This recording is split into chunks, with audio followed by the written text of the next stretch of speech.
Hello children, welcome back to the English class.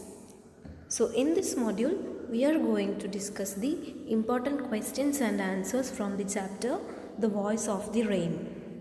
Let us move on to the first question. Who are the speakers in the poem? Which lines give you this information? Let us look at the answer. The speakers in the poem are the poet and the rain. So you can see the lines quoted. Poet is asking a question to the rain and the rain is giving a reply as well. These are the two speakers in the poem.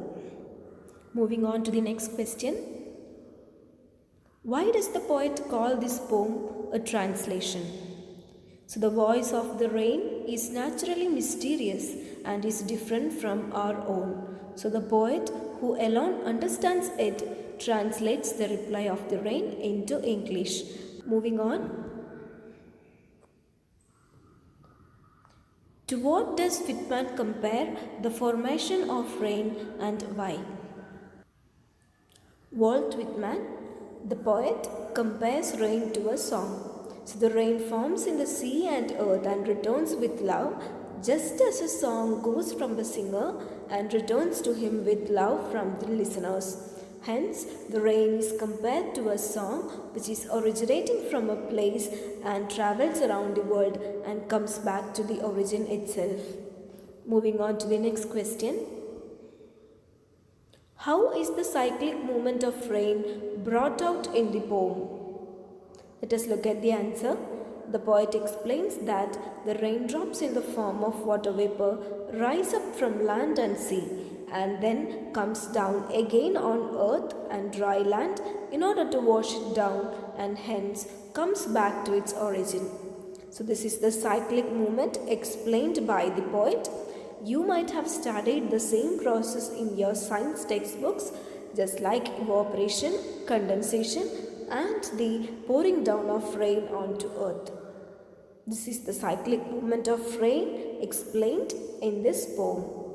Let us look at the next question. Why does the rain say, I give back life to my own origin? Answer. The rain falls to the earth where it rose from. So the falling of rain gives life to seeds and plants which support all life on the planet. So the rain is giving back life to the origin of its own. I hope it is clear. We look at the next question. There is a parallel drawn between rain and music in the poem, The Voice of the Rain. Explain. Let us look at the answer. So, rain and music has been compared in this poem because they are similar. They return to the place of their origin and spread happiness all around. Rain returns to earth and brings new life and happiness. Similarly, the pleasure created by music enriches the singer with love and it gives admiration of the listeners. I hope the comparison is clear. Moving on to the next question. Behind the apparent simplicity, the poem hides a deep meaning. What exactly does the poem convey to the reader? The poem is not merely a description of life cycle of rain.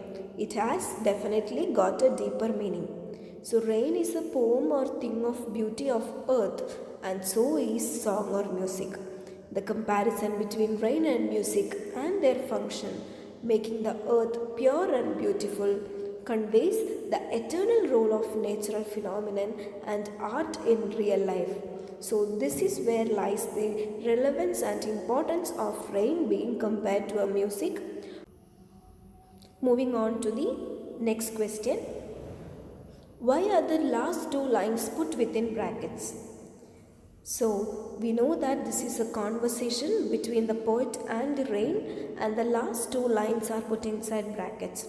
These last two lines actually are a comment by the poet regarding the conversation that he had with the rain. So these differ from the first 9 lines. The first 2 lines are the voice of the poet, whereas the next few lines are spoken by rain. So the cycle of song is put within brackets to mark the difference in speakers but similarity in content. Also, the last two lines are a comment by the poet.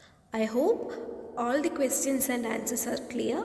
We'll discuss further in the next interactive session. Thank you all.